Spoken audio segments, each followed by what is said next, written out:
Hello there and welcome to Mysteries Beneath Earth, where we pause the frantic pace of the modern world to drift slowly into the quiet, shadowed corners of history. Tonight, we are going to take a journey to the very edge of the world. I want you to imagine, just for a moment, that you are floating in the vast, empty darkness of the Pacific Ocean. The water here is deep, colder than you might expect, and stretches for thousands of miles in every direction.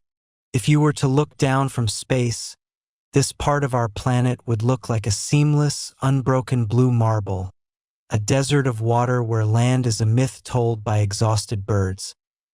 But if you look closely, right in the center of this infinite blue, there is a speck, a tiny triangle of rock, volcanic and wind-blown, rising defiantly against the crushing weight of the ocean. This is Rapa Nui. You might know it as Easter Island.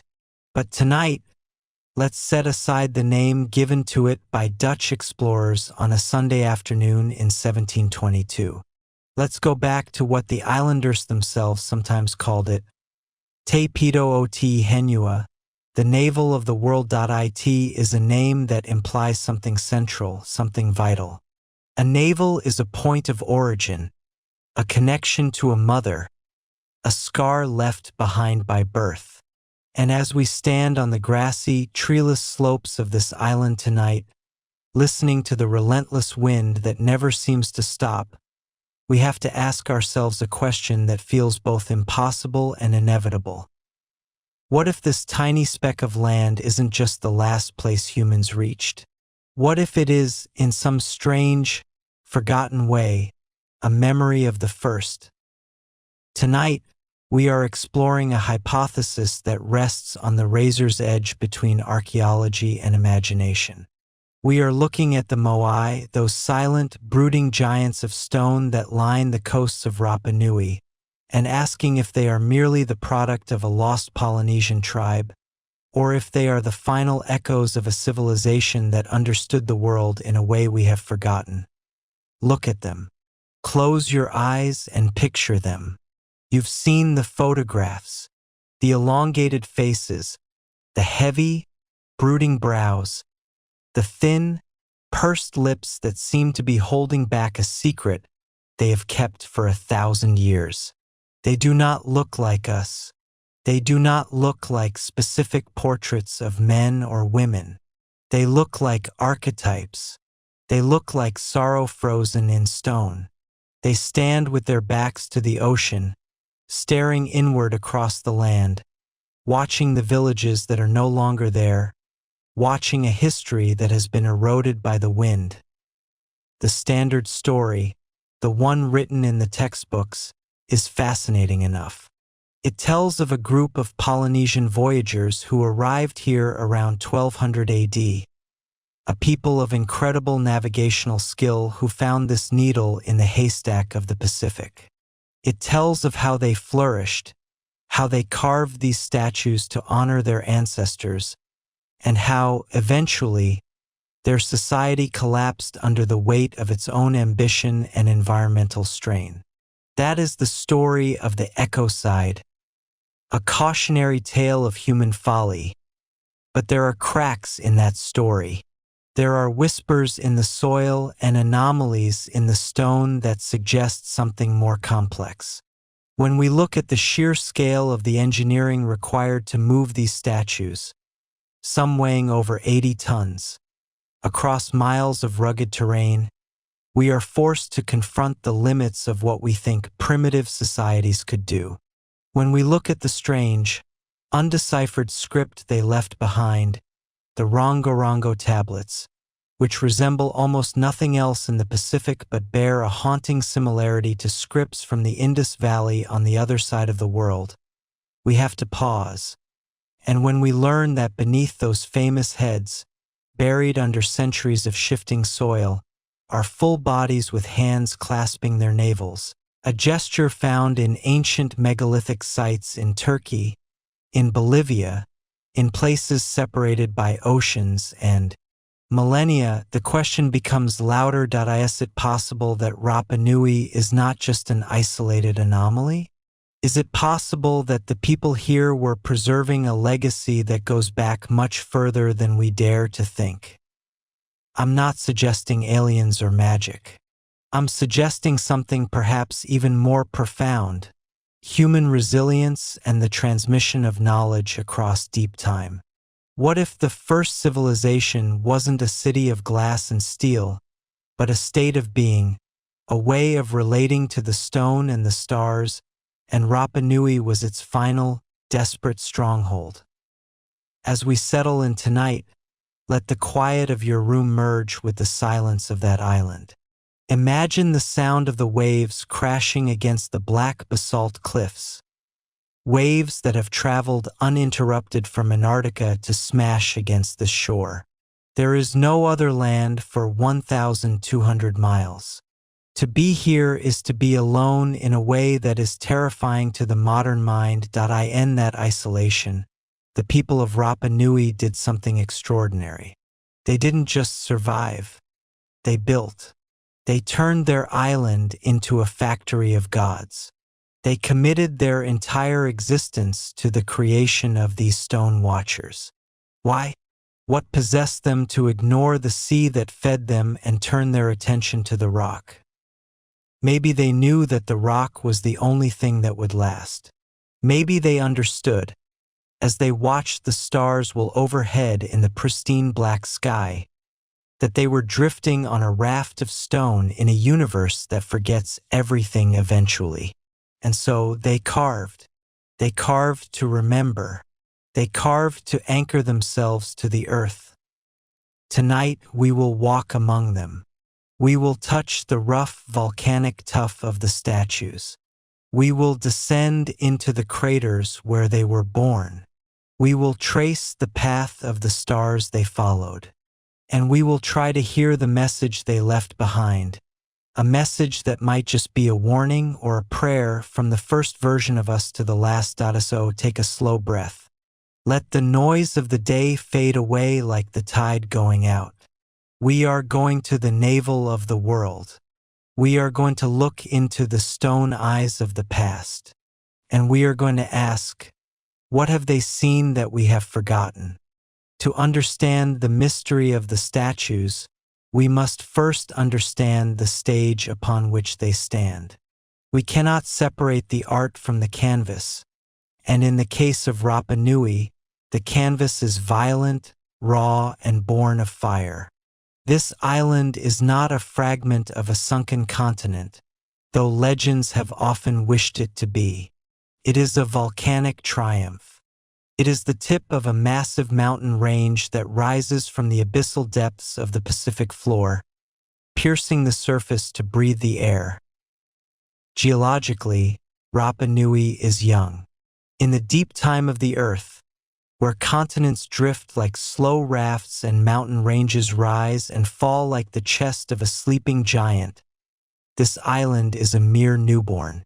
The oldest rocks here are perhaps only 3 million years old, and the youngest flows are mere babies of a few thousand years. It is formed by the coalescence of 3 great volcanoes: Poik, Rano Raraku, and Taravaka. Imagine the violence of its birth. Millions of years ago, the ocean floor ripped open.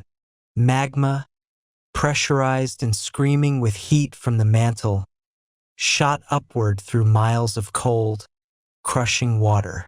When it hit the surface, it exploded in clouds of steam and ash, building layer upon layer of basalt and tuff until a landmass emerged.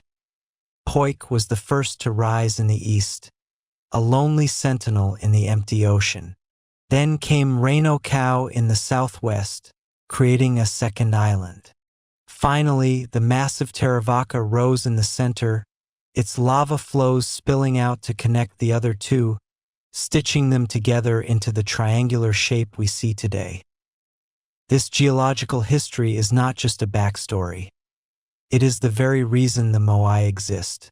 The island provided the materials, the palette for the artists. But it wasn't just any stone. The geology of Rapa Nui is special. If you walk to the slopes of Rano Raraku, the volcanic crater that would become the quarry for 95% of the statues, you find a specific type of rock called lapilli tuff. This is not the hard, unyielding basalt of the coastline. Tuff is compressed volcanic ash. It is formed when a volcano erupts explosively, throwing out clouds of hot ash and small stones. Lapilli that settle and cool, welding themselves together over time. This stone is a miracle for a sculptor. It is relatively soft when it is fresh. You can cut it with harder stone tools. It yields to the chisel.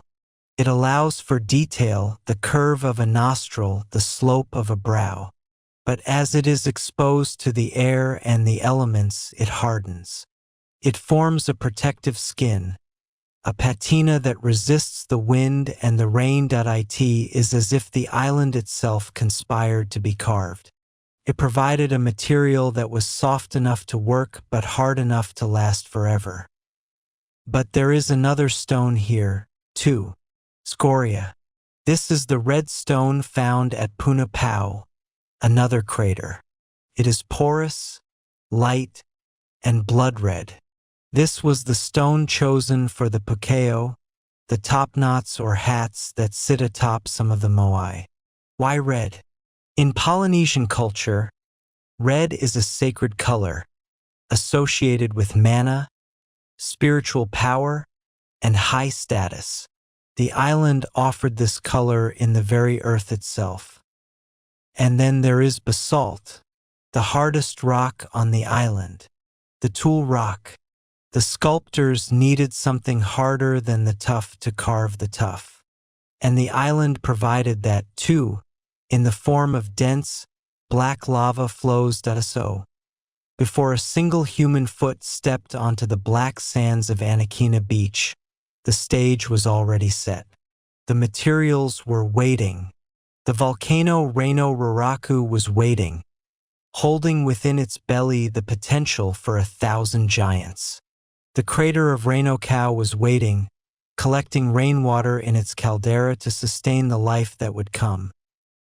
But let's look at the landscape as it was before the first civilization, or whoever they were, arrived. Today, Rapa Nui is often pictured as a barren, grassy landscape, a place of wind and open sky. But paleobotanists, the scientists who study ancient pollen trapped in the mud of the crater lakes, tell us a different story 1,000,000 years ago, and right up until the arrival of humans. This island was a paradise. It was covered in a dense, lush forest. Millions of palm trees, a species unique to this island, related to the Chilean wine palm but distinct, grew here. These were giants in their own right, growing nearly 100 feet tall with trunks 6 feet thick. There were trees that produced nuts, trees that offered hardwood for canoes, bushes that bore berries. The forest canopy was so thick that in places, the sun would have struggled to touch the ground. And in this forest, there were birds. Not just seabirds, but land birds, parrots, rails, herons, owls. The silence of the island wasn't the silence of emptiness. It was the silence of a thriving, isolated ecosystem, humming with life that had no predators. This was the Garden of Eden that the first eyes saw. It was not the desolate, mysterious rock we see today. It was a jewel of green in a desert of blue. But there is a haunting quality to this geology. The island is porous. There are no permanent rivers on Rapa Nui. The rain falls, and the thirsty volcanic soil drinks it up instantly, filtering it down into underground aquifers and lava tubes. To survive here, you have to know the secret of the water. You have to know where the fresh water bubbles up near the coast at low tide. You have to know how to catch the rain. This lack of surface water makes the island feel even more alien. It is a land that hides its resources. It demands knowledge. And then there are the lava tubes. The island is honeycombed with caves. Miles of twisting, dark tunnels formed when the outer skin of a lava flow cooled and hardened while the molten river inside kept flowing, eventually draining away to leave a hollow tube. These caves would become shelters, hiding places, and tombs. They are the veins of the island, leading deep into the underworld. When we think about the first civilization hypothesis, we have to consider this landscape.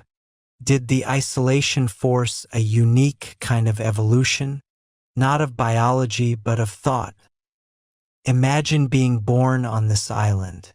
You know that the world ends at the horizon. You know that beyond the blue line, there is nothing but the realm of the gods. Your entire universe is this triangle of rock. The volcano Rano Raraku isn't just a mountain. It is the source of the ancestors. The ocean isn't just water. It is the barrier that separates the living from the infinite. That in such a closed system, the human mind turns inward. It dives deep. If you cannot expand outward, you expand upward. You build giants to talk to the sky. The geology of Rapa Nui is the first character in our mystery. It is the forge. It provided the stone, the isolation, and the challenge. It created a laboratory for human culture unlike anywhere else on Earth. And as we will see, when the humans finally arrived, they didn't just live on the island. They became the island. They took its stone and gave it faces. They took its silence and gave it a voice. But who were they? And how, in a world without GPS or maps, did they find a speck of rock in 63 million square miles of ocean? The ocean is a desert. We often forget this. We see water and think of life, but the open ocean, the deep pelagic zone far from the continental shelves, is a biological wasteland. It is nutrient-poor, vast, and hostile to land-based life. To cross it is to cross a void. For the modern mind, travel is a matter of connecting points. We go from A to B. But for the ancient voyagers who first found Rapa Nui, there was no point B. There was only the hope of a point B. The standard scientific consensus, and it is a robust one, supported by linguistics, archaeology, and genetics, is that the settlers of Rapa Nui were Polynesians. They came from the west, likely from the Marquesas Islands or the Gambier Islands, roughly around 1200 AD. This date has been revised and debated, moved back and forth by centuries, but the 12th or 13th century remains the strongest anchor we have. But pause for a moment and consider what that journey entails. This was not a drift voyage. You do not drift to Easter Island. The currents and winds in this part of the South Pacific generally work against you if you are coming from the west. To reach Rapa Nui, you have to sail against the prevailing trade winds. You have to fight the ocean. This means the discovery was intentional. It was an act of supreme exploration. These voyagers, in their double-hulled canoes, catamarans capable of holding dozens of people, livestock, plants, and fire, were the astronauts of their time. In fact, they were better than astronauts. Astronauts have mission control. These sailors had only the stars, the swell of the ocean, the flight paths of birds, and the temperature of the water. They read the ocean like a book. They knew that a certain interference pattern in the waves meant an island lay hundreds of miles away, echoing the swell back. They knew that a cloud hanging low and green on the horizon meant a lagoon reflected beneath it. They followed the golden plover, a bird that migrates across the Pacific, knowing it must land somewhere. But Rapa Nui is small. It is 64 square miles. Finding it is like finding a grain of sand on a football field while blindfolded. The first civilization hypothesis asks us to look at this voyage and wonder, was there something else guiding them? Or perhaps, was there someone else already there? Thor Heyerdahl, the famous Norwegian adventurer, captivated the world in the 20th century with his theory that Rapa Nui was settled from the east, from South America. He pointed to the stone walls of Vinapu on the island, which bear a striking, undeniable resemblance to the Inca stonework in Cusco, Peru. The stones are cut in irregular polygons, fitted together so perfectly that not even a blade of grass can fit between them. This style is rare in Polynesia, but it is the hallmark of the Andean masters. Heyerdahl sailed his raft, the Kontiki, to prove it was possible for South Americans to drift west. And he proved it was possible. But possibility is not proof. DNA studies have largely shown that the Rapa Nui people are Polynesian. Their language is Polynesian. Their root crops, taro, yam, banana, are Polynesian. However, science is rarely black and white. Recent genetic studies have thrown a fascinating wrench into the gears of the pure isolation theory. We now have evidence of pre-European contact with Native Americans. There is South American DNA in the old genomes of the Rapa Nui people, dating back to around the 1300s or 1400s. What does this mean? It means the ocean was not a barrier, but a highway.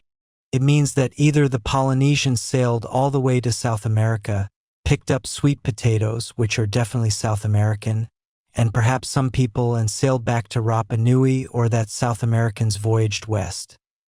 This brings us closer to the first civilization idea.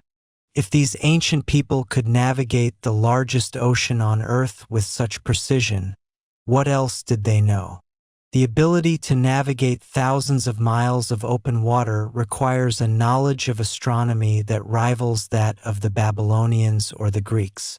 They had mental maps of the entire Pacific.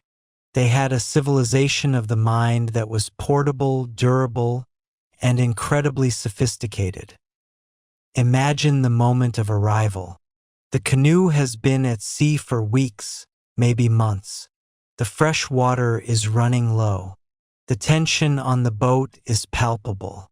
And then a spotter sees it. A cloud that isn't moving. The silhouette of Mauna Teravaka rising against the dawn. They land on the white coral sands of Anakina. It is the only real beach on the rocky island. They step off the boat, their legs shaking from weeks of constant motion. They bring with them the ti plant, the paper mulberry, the chicken, and the rat. They bring their gods. But what if, when they stepped onto that sand, they felt something old? There is a fringe theory, one that we must treat with extreme caution but which fits the mood of our mystery tonight, that suggests the statues, or at least the platforms they stand on, predate the arrival of the Polynesians. That the first civilization wasn't the Polynesians, but a culture that vanished before they arrived, leaving only the ruins which the newcomers then adopted and mimicked. There is no hard archaeological evidence for this. No pottery layer from 10,000 BC. No bronze tools. But the feeling persists because of the sheer strangeness of the place. Why is the stonework at Vinapu so different from the rest? Why does the Rongorongo script look like nothing else in the region? Perhaps the first civilization isn't a different race of people. Perhaps it is a state of human capability. Maybe Rapa Nui represents the last gasp of a golden age of exploration, a time when humans were more connected to the currents of the world than we are today with our satellites. The arrival at Rapa Nui was the end of the line. After this, there was nowhere left to go. The earth was full. They had reached the final frontier. And once the canoes were pulled up on the sand, a terrible realization must have set in. There is no way back. The winds that brought them here would not easily let them leave. They were trapped in paradise. The universe had shrunk to 64 square miles. And in that compression, the energy that had driven them across the ocean needed a new outlet. Couldn't go horizontal anymore. It had to go vertical. And so, the age of voyaging ended and the age of stone began. The navigators became masons. The astronomers became priests. And the memory of the vast ocean was transferred into the unblinking eyes of the Moai, who would watch the horizon forever, perhaps waiting for someone to come, or perhaps making sure that nothing ever did. If you were to walk across Rapa Nui today, traversing the rolling hills of dried grass and volcanic soil, you would eventually come to a place that feels less like a landscape and more like a frozen moment in time. This is Rano Raraku. To the geologists, it is a volcanic crater formed of consolidated ash. To the archaeologists, it is a quarry. But to anyone who stands in its shadow and truly looks, it is something far more haunting. It is a factory of gods where the whistle blew for the end of the shift centuries ago. And the workers simply never returned. We are going to enter the quarry now. I want you to imagine the air is thick with dust, the fine, choking yellow dust of pulverized tuff. This is the birthplace of the Moai. Nearly 95% of all the statues on the island were carved right here, cut directly from the living rock of the volcano's southern slopes. As we climb the slope, the first thing you notice is the eyes. Not the finished eyes of the statues on the coast, but the blind, sleeping eyes of the unfinished giants. They are everywhere, half buried in the soil, lying on their backs, standing upright in pits, or still attached to the bedrock, like embryos refusing to be born. There are nearly 400 statues here, in various stages of completion. Some are merely rough outlines, ghostly shapes suggested in the stone. Others are masterpieces, fully formed, polished, waiting only for the final cut that would detach their spines from the mountain. The sheer scale of the ambition here is staggering. It challenges our understanding of primitive labor. We are not talking about a few artists chipping away at rocks in their spare time. This was an industrial complex.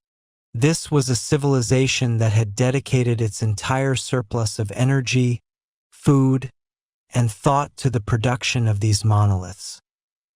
Listen closely to the silence of the crater today. It is heavy, but if we could peel back the layers of time, this place would be deafening. The sound of Rapa Nui at its height was the sound of stone striking stone. Asterisk click, click, click. Asterisk multiplied by hundreds of workers. They didn't have metal. They didn't have iron chisels or steel hammers.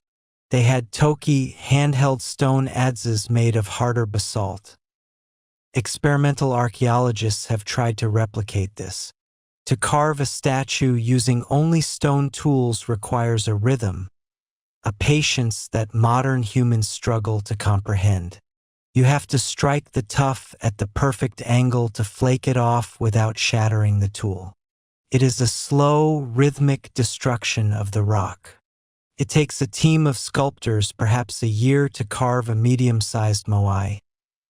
But look up, near the rim of the crater.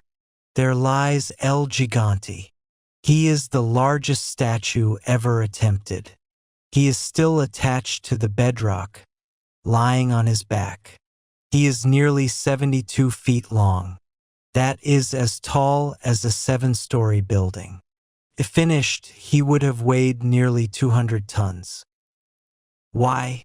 Why attempt something so impossibly large? This speaks to the first civilization hypothesis in a whisper of obsession. It suggests a culture that was trying to push the boundaries of the physical world, trying to create something that could bridge the gap between the earth and the sky. El Gigante isn't just a statue, he is a tower. He is a statement that says, "We are not small." The atmosphere in the quarry is strange, feels unfinished. Tools are still scattered around the statues. Thousands of toki have been found here. It looks famously as if the work stopped overnight.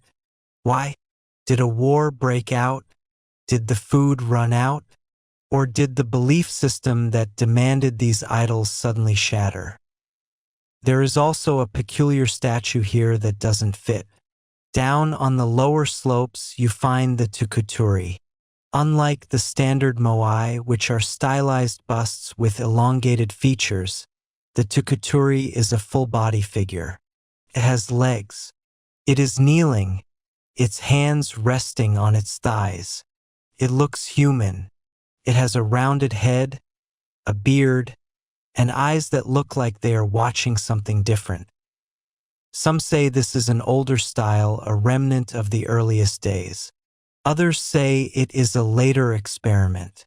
But to those looking for connections to a lost global civilization, the kneeling posture is reminiscent of statues found in Tiwanaku in Bolivia. It hints at a shared memory, a pose of reverence that crossed oceans as we wander through this garden of sleeping giants. We have to wonder about the minds of the carvers. They were working in tight corridors cut into the rock. They were breathing stone dust every day. They were fed by the farmers who brought sweet potatoes and sugarcane up the slopes. The entire society was geared toward this. The quarry of Rano Raraku is the best evidence we have that Rapa Nui was a highly stratified, complex society, not a chaotic group of tribes. You cannot organize this level of production without hierarchy, without masters and apprentices, without a central vision. It was a machine, and the product of this machine was a god. But a god in the quarry is not yet a god. It is just a rock. To become a god, it has to move. It has to leave the womb of the volcano and travel miles across the broken, uneven terrain to the coast. And that, perhaps, is the greatest mystery of all. How do you move a 50-ton stone without a wheel, without a crane, without a beast of burden? The quarry is full of stone, but it is empty of answers. The giants lie there, silent, keeping the secret of their mobility locked within their heavy, stone chests. All we have are the tracks they left behind, the Moai roads that radiate out from the crater like the spokes of a wheel, leading to the sea. Let us follow one of those roads now. Let us try to understand the impossible physics of walking with gods. The road from Rano Raraku is not paved with asphalt.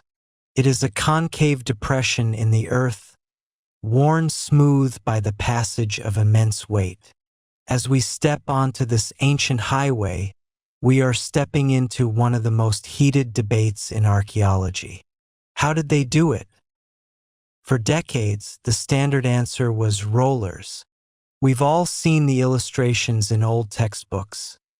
Hundreds of men pulling on ropes, the statue lying on its back on a sled, rolling over tree trunks. It makes sense to our modern mechanical minds. We think in terms of friction and leverage. But this theory has a dark implication.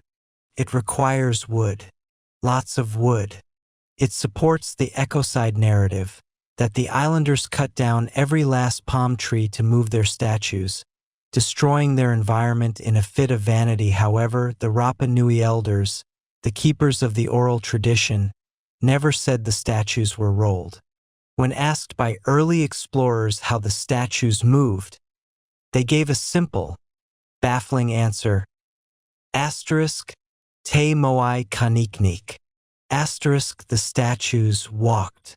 For a long time, this was dismissed as myth, magic, fairy tale. But in recent years, science has started to listen to the storytellers. Imagine a statue standing upright. It is not a block. It is carefully engineered. The belly protrudes. The center of gravity is low, but crucially, it is not perfectly centered. It is pitched slightly forward. The base is not flat. It is curved, like the rocker of a rocking chair. Researchers Terry Hunt and Carl Lippo tested this. They built a concrete replica of a Moai. They didn't lay it down on a sled. They stood it up. And with 3 teams of people with ropes, 1 team behind to keep it from falling on its face and 2 teams on either side, they began to chant. Asterisk heave. Ho. Heave. Ho. Asterisk, and the statue walked. By pulling on one side, the statue tilts and pivots on one edge of its base. Then you pull on the other side, and it pivots forward on the other. It waddles. It shuffles. It looks like a giant, lumbering man, rocking side to side, moving forward with a heavy, rhythmic gait. Suddenly, the first civilization doesn't look like a brute force empire destroying its forests. It looks like a society of brilliant physicists. They used kinetic energy. They used the statue's own weight to help it move. They didn't fight gravity. They danced with it. This method requires fewer people, maybe 15 or 20 for an average statue, not hundreds. It doesn't need timber rollers. It fits the oral history perfectly. The statues walked. But imagine the scene. It is night, perhaps, or the cool of the morning. The road is lined with priests chanting the rhythm. The dust rises as the 50-ton god takes a step. Thud. Another step. Thud. The ropes hum with tension. If the rhythm breaks, if the statue leans too far, it falls. And they did fall. Along the roads, we find the fallen road Moai. They are lying on their faces or their backs, abandoned where they tumbled. They are the casualties of the transport. Once a Moai fell, it was usually impossible to lift again. It was dead. The mana had left it. These abandoned statues tell us something crucial. They tell us about the risk. Every transport was a high-stakes gamble. To move a statue was to perform a public act of power and coordination. But there is another layer to this transportation mystery. The first civilization hypothesis asks us to look at the precision of these movements. Some statues were moved over 10 miles. They went up hills and down ravines. Did they use sound? There are fringe theories, vibrational technology, acoustic levitation, that sound fantastic to our ears. We have no evidence for them. But we do know that rhythm, sound, and vibration were essential to the walking method. The chant was the engine. The voice of the people moved the stone. If we strip away the need for advanced machines, we are left with something arguably more impressive: advanced social cohesion. The technology was the ability to get a group of people to move as one organism, to synchronize their muscles and their minds perfectly. As the statue approaches the Ahu, the stone platform on the coast, the challenge changes. Now, this walking giant must be lifted onto a pedestal. It must be turned to face inland. It must be settled into place with a precision that defies the roughness of the tools. And once it is standing there, looming over the village, it is still blind. It is still just a rock. It is waiting for the final ceremony, the moment of awakening. It is waiting for its eyes. The transportation of the Moai is not just a logistical feat. It is a ritual journey. The stone comes from the earth, the volcano, travels across the land, the realm of men, and finally stands at the boundary of the sea, the realm of the beyond. It is a stitching together of the world. And as we stand before a line of these statues, restored and upright, we have to ask, what were they protecting? Why face inland? They are not looking at the sea. They are looking at us.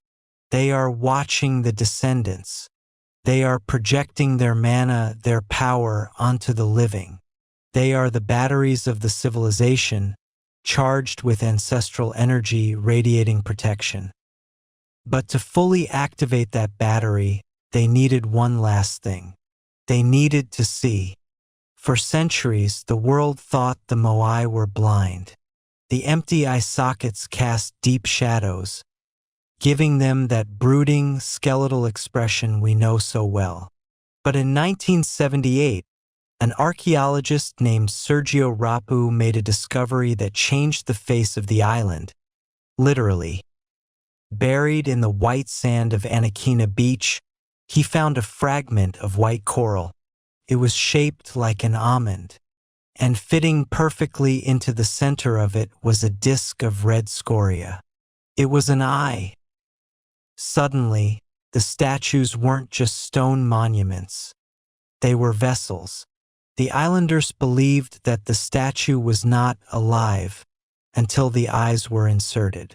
The eyes were the window for the mana to flow out. Imagine the transformation. A dark, gray monolith stands on its platform. It is impressive but inert. Then a priest climbs up. He places the white coral into the socket. The contrast is shocking. Against the dark gray tuff, the white coral blazes in the sun. It gives the statue a piercing, terrifying stare. The Moai were not sleepy giants. They were wide-eyed, intense, and vigilant. They glared across the villages.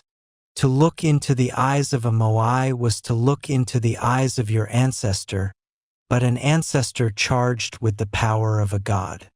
It must have been overwhelming. And then, there are the hats. The pakeot, if moving a 50-ton statue is hard. Imagine balancing a 10-ton cylinder of red stone on top of its head, 30 feet in the air. The pakeot come from a different quarry, Punapau. This is a small crater where the rock is blood-red scoria. The islanders carved these massive cylinders, some measuring 8 feet across, and rolled them across the island. Why red? As we touched on before, red is sacred. But these aren't just hats. They likely represent the top knots of hair worn by the chiefs. In Rapa Nui culture, the head is the most sacred part of the body, and the hair is the repository of mana. By adding the red top knot, you are crowning the ancestor with supernatural power. But how did they get them up there? This is another engineering puzzle. Some theories suggest they built massive ramps of earth and stone, rolling the top knots up to the head. Others suggest they lashed the top knot to the statue before lifting it upright, though the physics of that are nightmarish. A more recent theory suggests they used a parbuckling technique, using ropes wrapped around the cylinder to roll it up a ramp with mechanical advantage. Whatever the method, the result was a technicolor monument. We see them today as gray ghosts, but originally, they were gray-yellow skin, stark white eyes with black or red pupils, and deep red hair. They stood on platforms that were often painted with red and white ochre. They were vivid. They were loud. This desire for color, for life in the stone, speaks against the idea of a primitive people merely piling rocks. It speaks of an aesthetic, a theology. And let's look at the alignment. The first civilization hypothesis loves alignments. We look for connections to the stars, to the solstices, and on Rapa Nui we find them. Most Moai face inland, watching the villages, but at Ahu Akivi, there are 7 statues that face out to sea. Why? Legend says they represent the 7 explorers sent by the first king, Hotu Matue, looking back toward their homeland of Hiva. But archaeoastronomers have found something else. These 7 statues face the sunset during the spring equinox. They are a calendar. Other Ahus align with the rising sun of the summer solstice. The islanders were not just moving rock. They were tracking the cosmos. They knew the turning of the heavens. This astronomical precision is a hallmark of the great ancient civilizations, the Egyptians, the Maya, the builders of Stonehenge. Rapa Nui belongs in that club. The completion of a statue was the pinnacle of the society's effort. It was a moment where the physical labor of the quarry met the spiritual knowledge of the priests.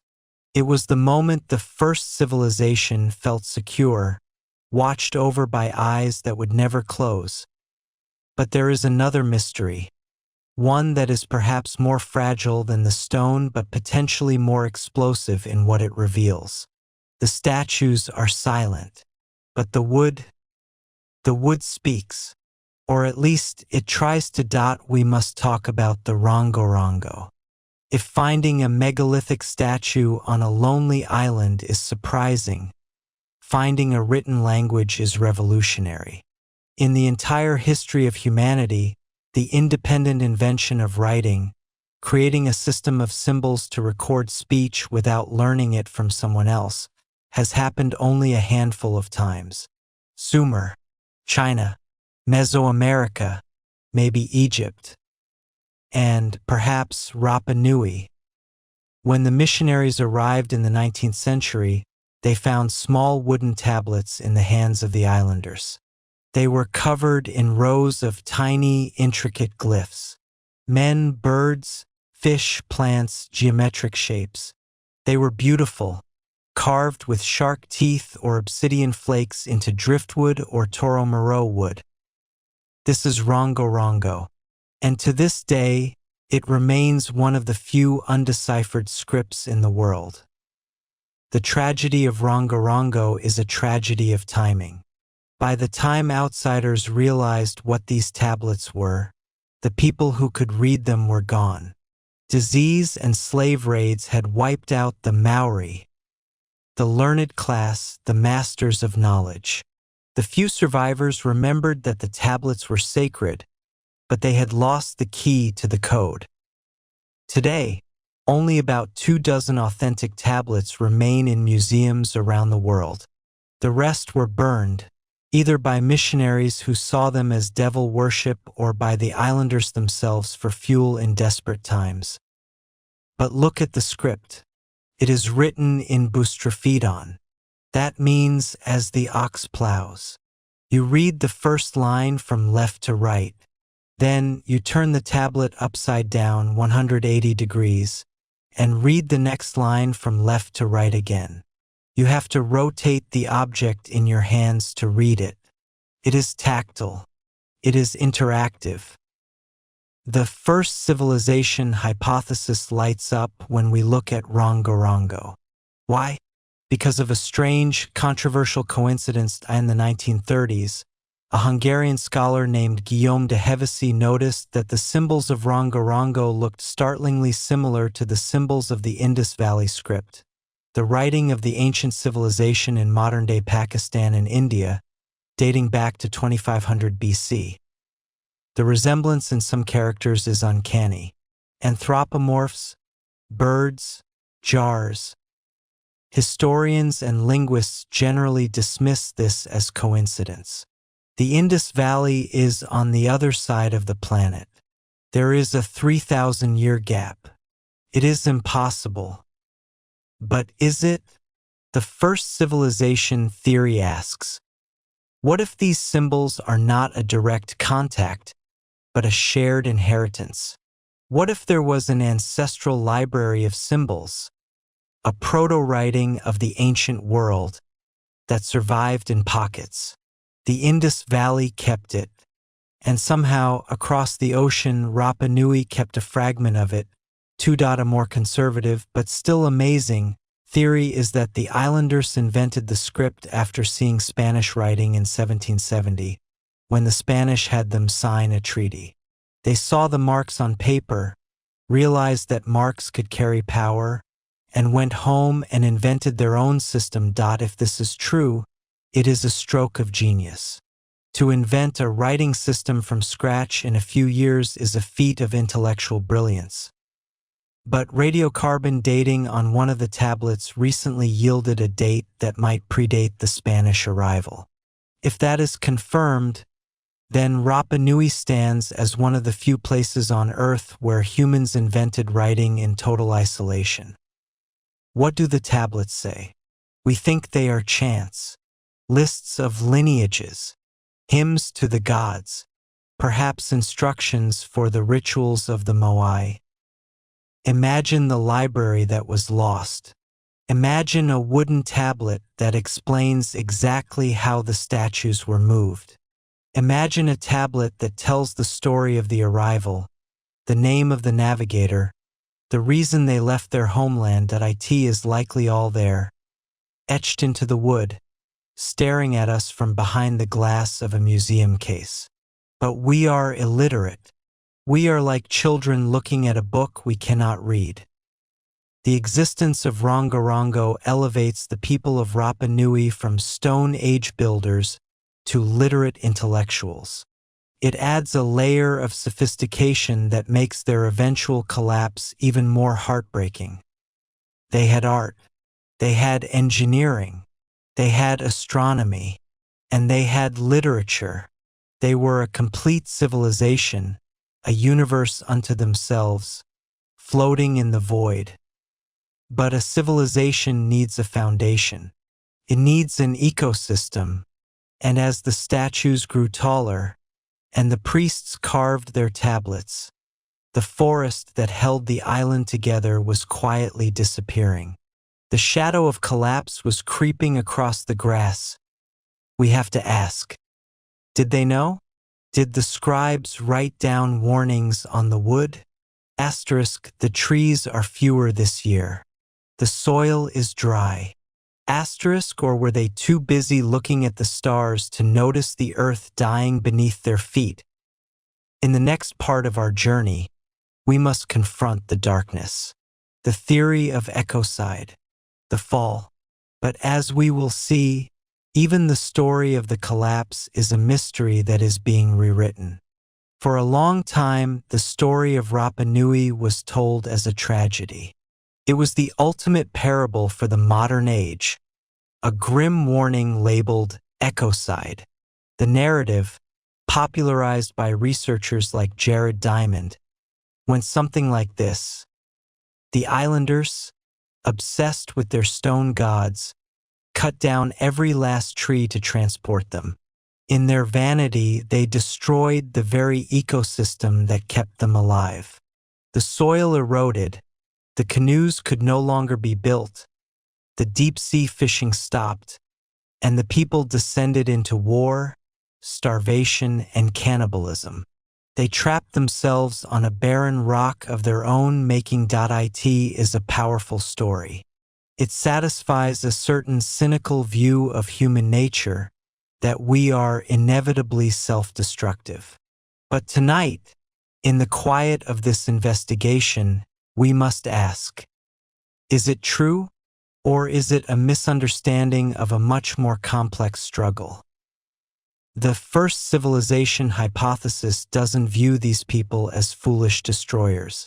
It views them as survivors fighting against a changing world. And recent science backs this up. Let's look at the forest again. We know it disappeared. The pollen records from the crater lakes of Rano Raraku and Rano Raraku are clear. The millions of giant palms vanished. But was it the axe that killed them? Enter a suspect much smaller than a human, but perhaps far more destructive. Ratus exulans, the Polynesian rat. When the first canoes arrived, they brought these rats as a food source. But in an environment with no predators, no hawks, no snakes, no mammals, the rats exploded in population.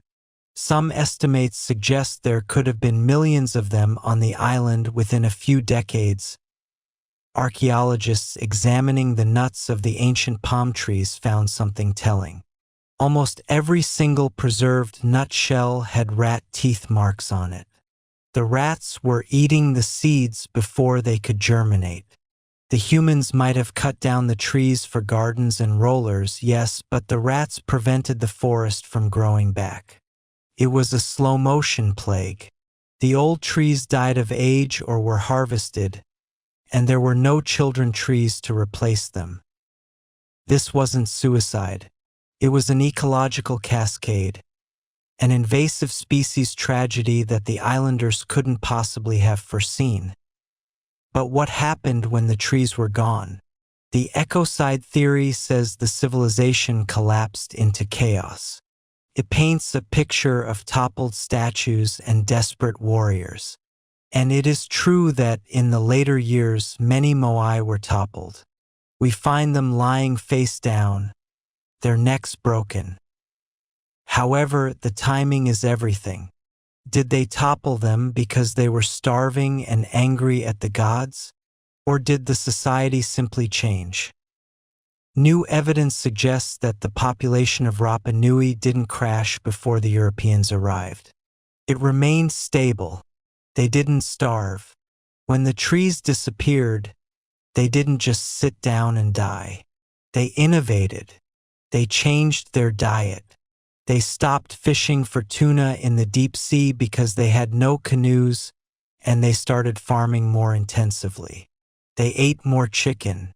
They ate more sweet potatoes. They ate the rats. This resilience challenges the ecocide myth. It suggests that the Rapa Nui people were masters of adaptation. When their world changed, they didn't panic.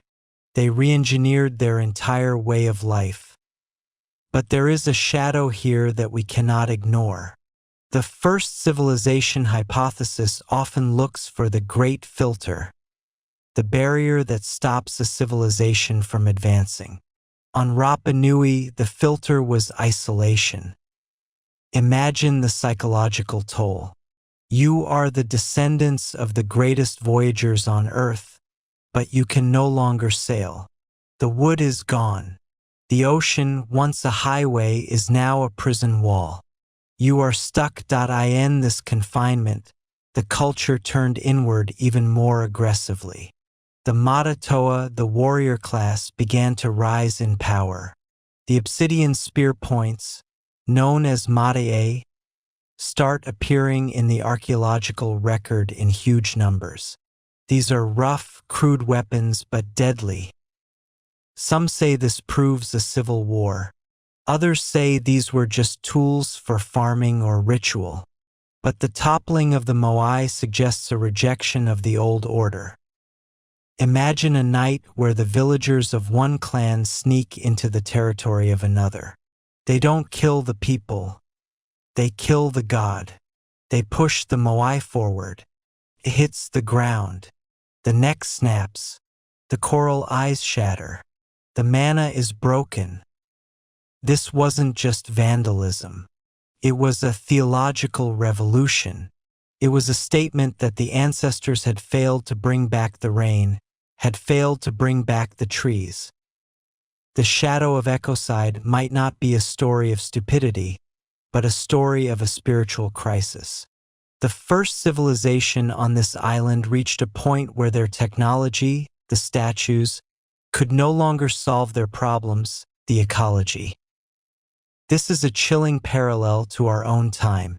We build our own statues, our skyscrapers, our economies, our networks, assuming they will protect us. But if the environment shifts, if the trees run out, will our statues save us? Or will we be forced, like the Rapa Nui, to find a new way to live? The collapse of the forest was not the end of Rapa Nui. It was the beginning of its most ingenious chapter. A chapter written not in wood, but in stone mulch. When we think of farming, we think of soil. Dark, rich, soft soil.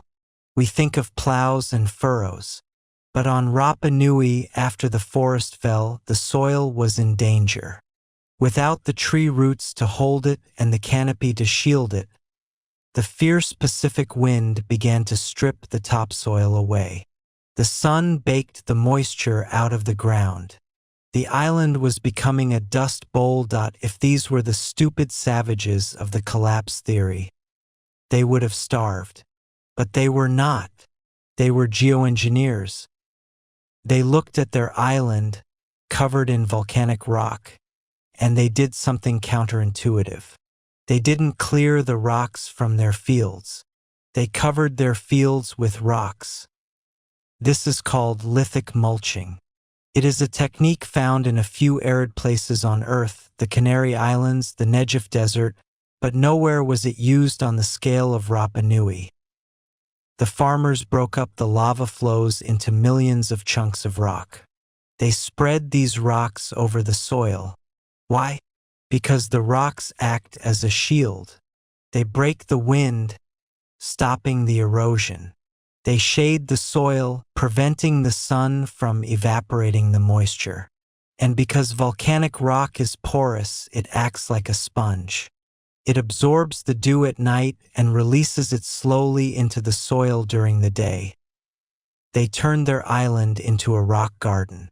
Estimates suggest they covered nearly 50% of the island's arable land with this lithic mulch. It was a colossal labor, perhaps equal to the carving of the Moai. Millions of tons of stone moved by hand, not to build gods, but to grow sweet potatoes. This is the quiet genius of the first civilization. They understood the physics of their environment. They manipulated the microclimate. But they didn't stop there. They built manavi. These are circular walled gardens, built of stacked stone. They look like little fortresses. Inside these walls, they planted their most delicate crops: taro, bananas, sugarcane.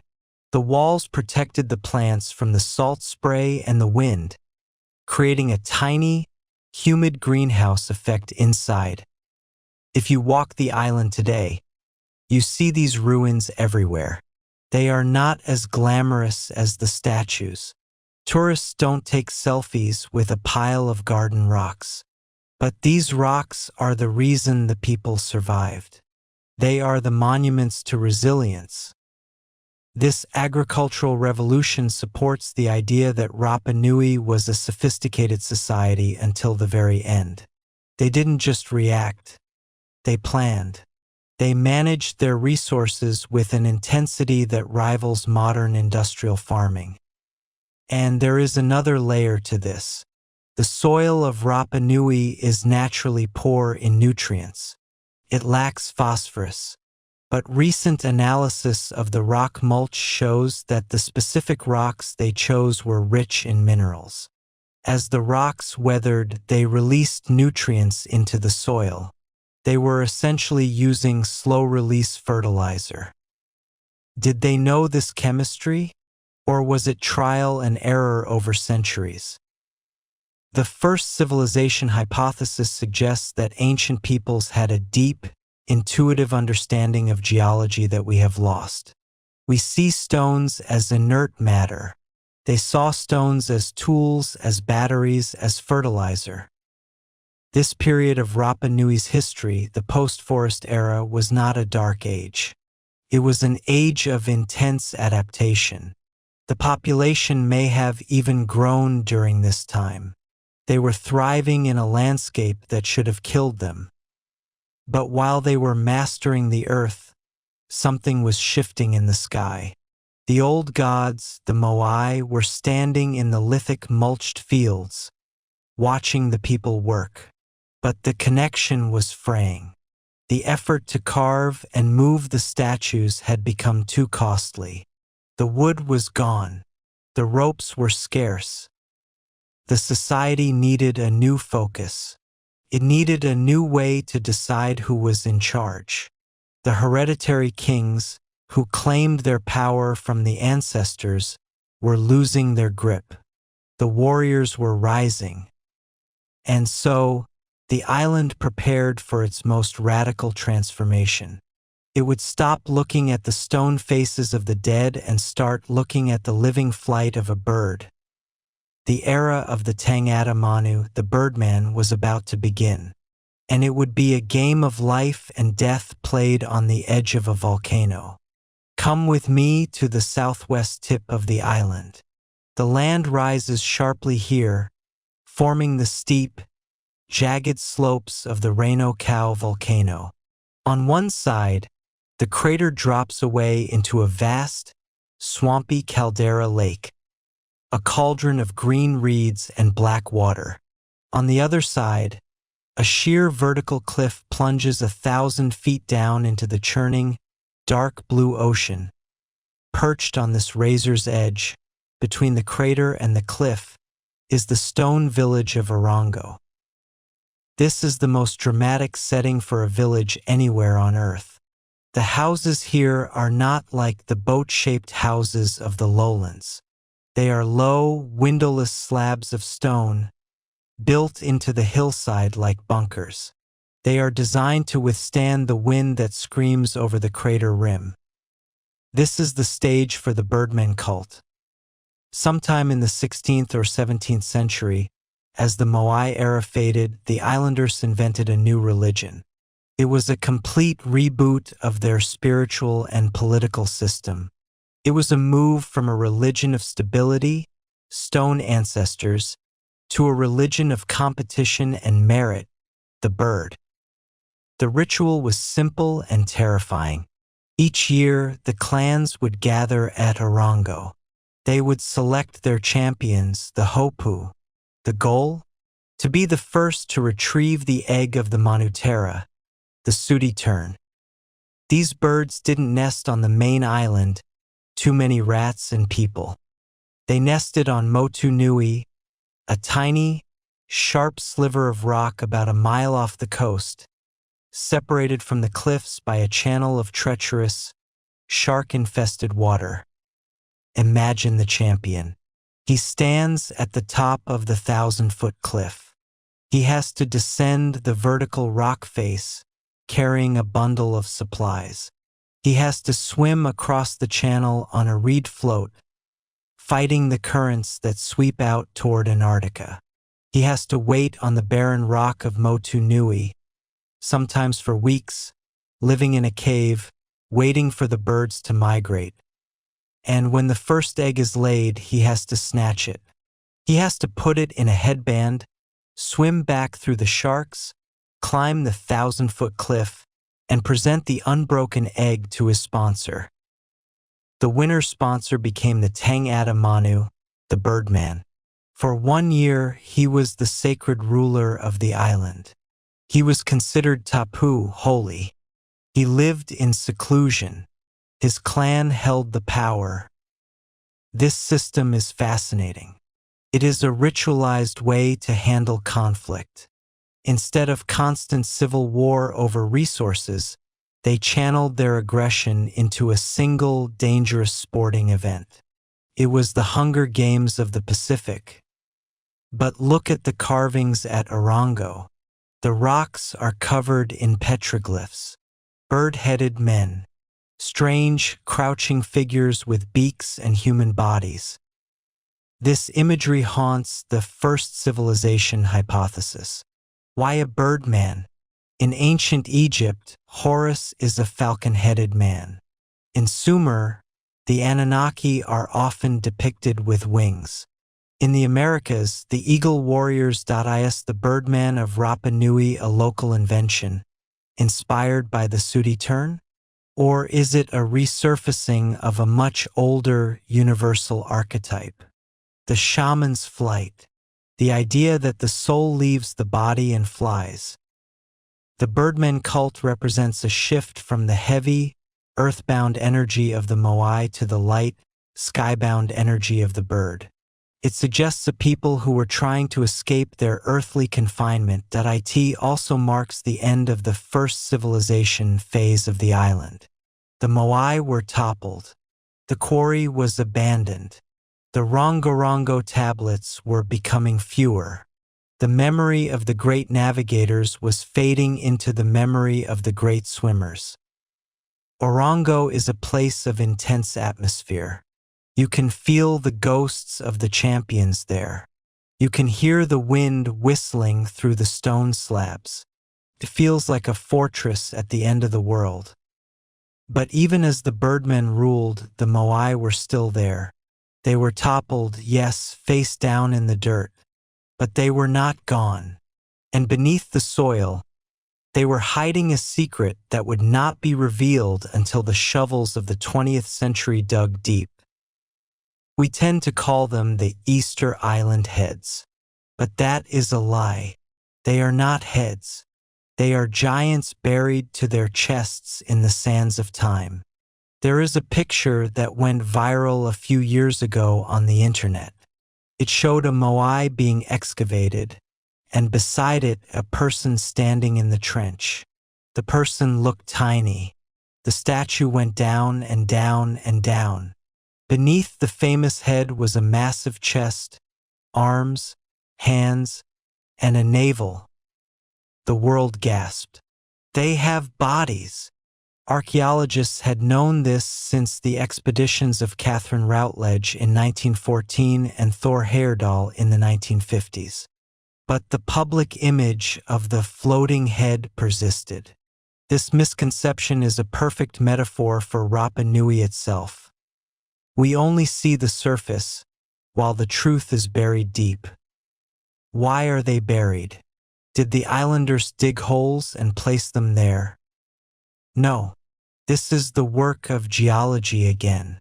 The statues at Rano Raraku, the ones that stand on the slope, were never placed on platforms.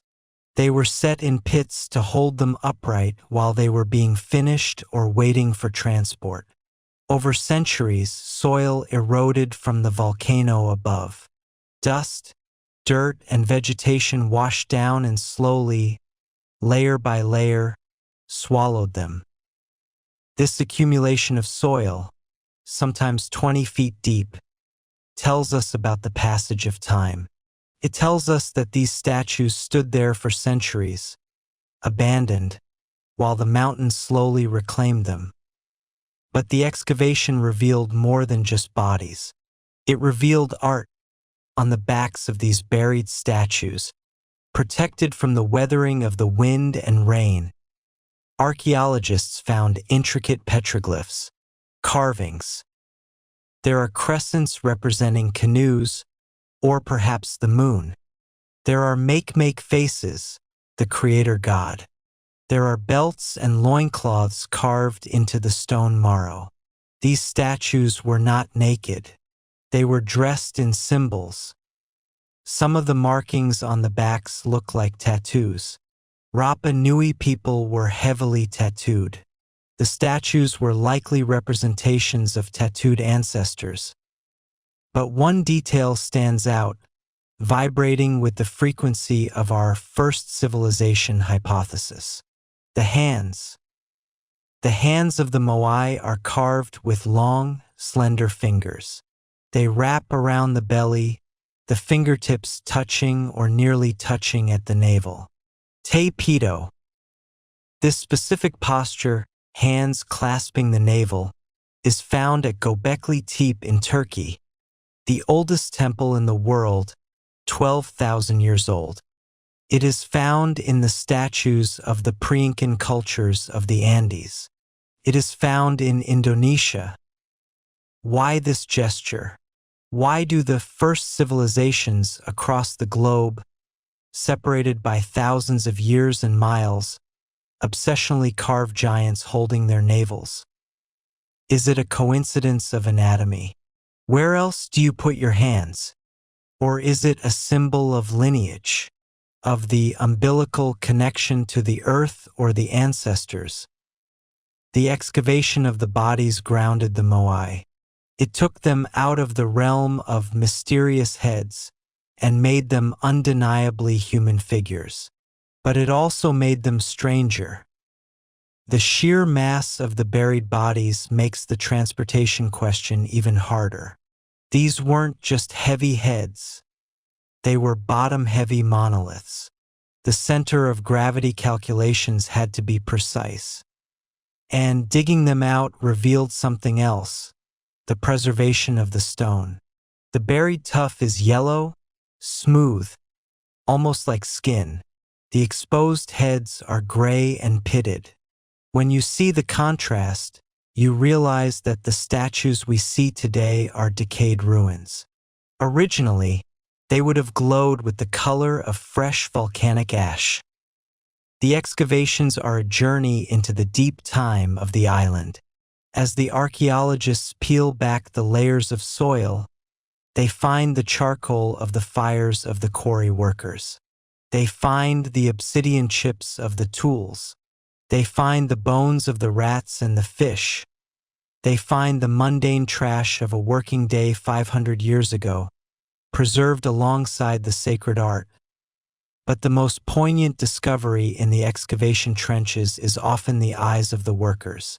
Not physical eyes, but the sense of their presence. You can see where a tool slipped. You can see where a flaw in the rock forced them to change the design. You realize that these aliens or first men were tired, sweaty, skilled artisans who cut their hands and argued about the best way to shape a nose. The buried bodies of the Moai remind us that history is deep. What we see is just the tip of the iceberg. And just as the soil covered the statues, the silence of history has covered the true story of Rapa Nui. But that silence was about to be broken by a different kind of noise. The sound of muskets, the sound of foreign languages, the sound of the end. The isolation was about to break, and the first civilization would meet the modern world. The collision would be catastrophic. The tragedy of Rapa Nui is not that it was isolated. The tragedy is that the isolation ended. For centuries, the island was a universe unto itself, a closed loop of history, stone, and stars. But the world outside was moving. Ships were being built with iron nails and canvas sails. Maps were being drawn with blank spaces that needed to be filled. And on Easter Sunday, 1722, the bubble burst. Jacob Roggeveen, a Dutch explorer, spotted the island. He saw smoke rising from the hills, a sign that the island was inhabited and active. When he landed, he described a people who were tall, confident, and curious. He described the statues standing upright, casting long shadows over the land. The Ecocide had not yet finished them off. They were worshipping, they were lighting fires before the idols. The civilization was alive. But the contact was brief and violent. A misunderstanding, musket fire, 12 islanders dead, and then the ships sailed away, leaving behind a virus of fear and, likely, unseen pathogens. 50 years later, the Spanish arrived. Then the British, led by the famous Captain James Cook in 1774. By Cook's time, something had changed. He reported that many of the statues were toppled. The people seemed poorer, the gardens less tended. The island was in the throes of its internal crisis, the time of the Huri Moai, the overturning of the idols. But the true apocalypse did not come from the internal wars. It came from the horizon in 1862. This is the darkest chapter, the one that explains the silence we encounter today. Peruvian slave raiders arrived. They didn't come to explore, they came to steal. In a series of brutal raids, they captured over 1,500 islanders, nearly half the population. But they didn't just take anyone. They took the king. They took the priests. They took the Maori, the keepers of the oral traditions, the men who could read the Rongorongo tablets, the navigators who knew the stars, the master carvers who knew the secrets of the stone. They were taken to the guano mines of Peru. They died of disease, overwork, and grief. When international pressure finally forced Peru to repatriate the survivors, only 15 made it back alive. And they brought smallpox with them. The resulting epidemic was a scythe. It cut the population down until, by 1877, only 111 Rapa Nui people were left on Earth. Point 111. From a civilization that had built giants, mapped the stars, and engineered the landscape, only a huddled few remained. This is the great forgetting. The chain of memory was snapped. The old men who knew why the statues faced inland were dead. The scribes who could read the wooden tablets were buried in mass graves or lost in Peru. The manna was broken.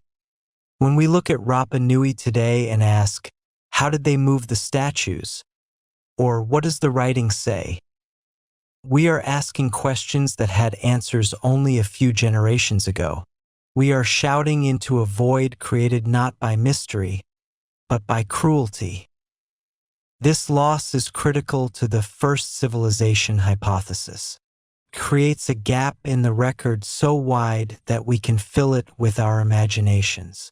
Because the specialized knowledge was concentrated in the elite class, the very class that was targeted and destroyed, the survivors were left with the artifacts but without the instruction manuals. They knew the statues were ancestors, but the specific engineering details, the deep astronomical codes, these may have died in the guano mines.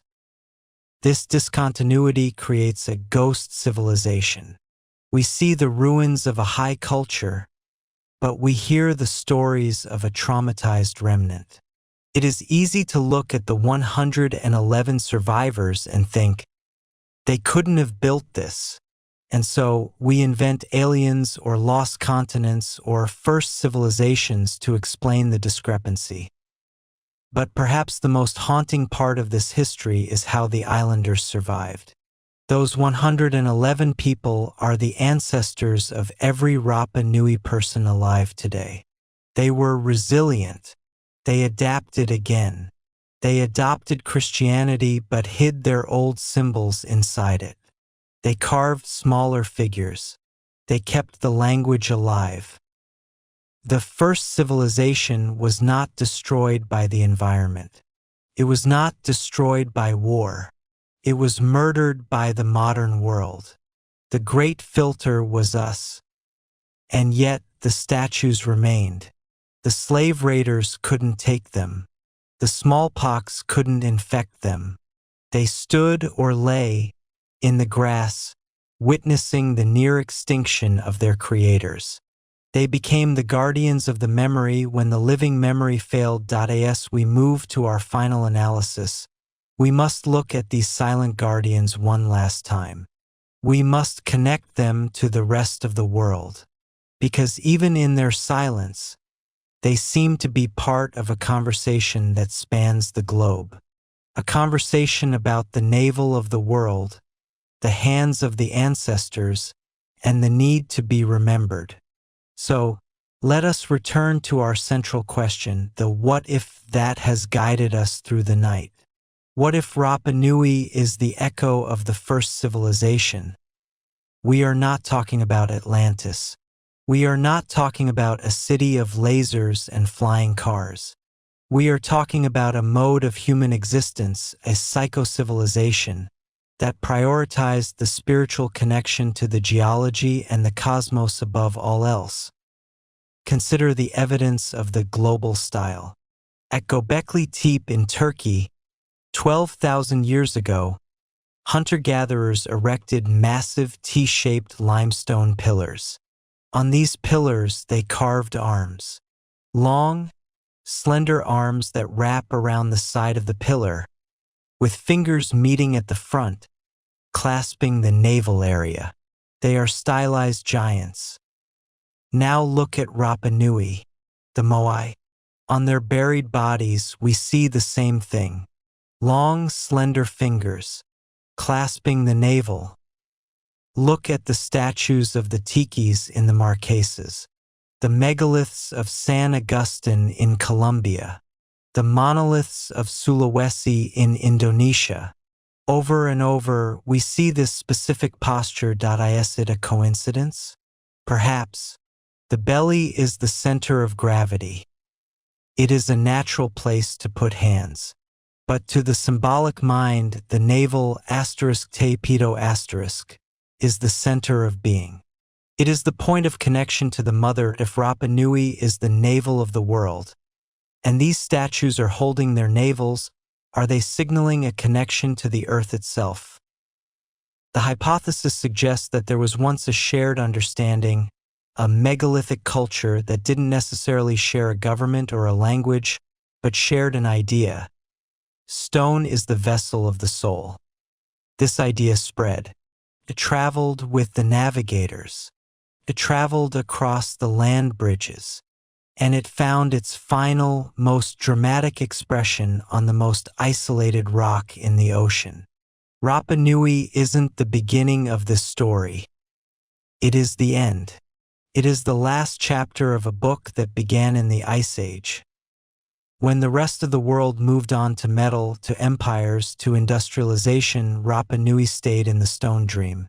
They refined it. They perfected it.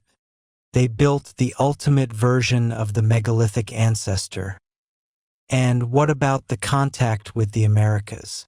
The genetic evidence we discussed earlier proves that the ocean was not a barrier. The first civilization was a maritime network. They knew the currents. They knew the winds. The Great Wall of Vinapu, with its Inca-style masonry, hints that the master masons of the Andes and the master carvers of Rapa Nui might have touched hands. Did they trade techniques? Did a boatload of stonecutters drift west? Or did a boatload of navigators sail east? The mystery deepens when we look at the sheer uselessness of the Moai. They do not catch fish. They do not grow food. They do not shelter people from the rain. In a purely Darwinian survival sense, they are a waste of energy. But the first civilization hypothesis argues that they were the function. The purpose of humanity in this view was not just to survive, but to maintain the cosmic balance, to act as the acupuncture needles of the earth. The Moai are pinned into the volcanic flows, regulating the energy of the island. This is speculation, of course. It is the poetry of archaeology, but it speaks to a deep human need. We want to believe that our ancestors knew something we don't. We want to believe that before we became obsessed with screens and speed, we were obsessed with depth and duration. Rapa Nui captures this longing perfectly. It is a microcosm of the earth. Limited resources, isolated in space. A population that grows, builds impossible monuments, destroys its environment, and then finds a way to survive the collapse. If they are the remains of the first civilization, they are also a mirror for the current civilization. They show us what happens when ambition meets reality. They show us that collapse is not the end, but a painful transformation. The first civilization here is the human spirit at its most extreme. It is the part of us that refuses to be small. It is the part of us that looks at a mountain and says, "I will make it walk." As we stand in the shadow of the Moai, we are not looking at aliens. We are looking at ourselves, stripped of our modern distractions, amplified by isolation, and carved into the eternal rock. They are the watchers, and they have been waiting for us to remember who we are. The eternal watch. Conclusion. The wind on Rapa Nui never really stops. It comes from the Antarctic, cold and clean, whistling through the grass, eroding the soft tuff of the statues, grain by grain. It is the sound of time passing. We have journeyed tonight from the volcanic fires of the island's birth to the impossible voyages of the navigators. We have walked the ancient roads with the walking giants. We have seen the forest fall and the rock gardens rise. We have witnessed the tragedy of the slave ships and the silence of the forgotten script. And now we are left with the Moai. There are nearly 1,000 of them. Some are standing tall, restored to their platforms, their coral eyes long gone, their red topknots rolled away. Others are still in the quarry, sleeping in the stone, waiting for a wake-up call that will never come. If the hypothesis is true, if these are the echoes of a first civilization, then what is their message? They tell us that we are capable of greatness. The engineering required to move them, the social organization required to carve them, the navigational genius required to find the island. These are triumphs of the human mind. But they also tell us that we are fragile. The most powerful gods in the Pacific could not save the trees. The most sacred ancestors could not stop the slave ships. Stone lasts, but civilizations are as fleeting as the morning mist. The Moai stand with their backs to the sea, looking inward. Perhaps that is the final lesson. They are not looking for salvation from the stars or from across the ocean. They are looking at us. They are telling us that the answers are here on the land, in the soil, in the way we treat our home. Rapa Nui is a warning, yes, but it is also a promise. It is a promise that even after the collapse, life finds a way. The islanders survived. They adapted. They are still here, singing the songs of the birdman, carving wood, telling the stories of Hotu Matue. The first civilization didn't vanish. It changed. It became us. Tonight, as you drift towards sleep, picture the island in your mind. A lonely triangle of rock in the endless dark ocean. The stars, the Southern Cross, the Pleiades will overhead in a glittering dome. And down below, the giants are watching. They are watching the moon rise. They are watching the shadows lengthen. They are keeping the watch they have kept for 1,000 years. They are the anchors of the world. And as long as they stand, we are not entirely lost. Thank you for joining me on this journey to the navel of the world. It is a place where the mysteries run as deep as the ocean that surrounds it. If you enjoyed wandering through these ancient pathways and wondering about the secrets buried beneath the earth, please consider giving this video a like. And if you want to be part of our next journey into the unknown, click that subscribe button. There are so many more mysteries beneath the earth waiting for us to uncover them together. Until next time, sleep well and let the giants watch over your dreams. Good night.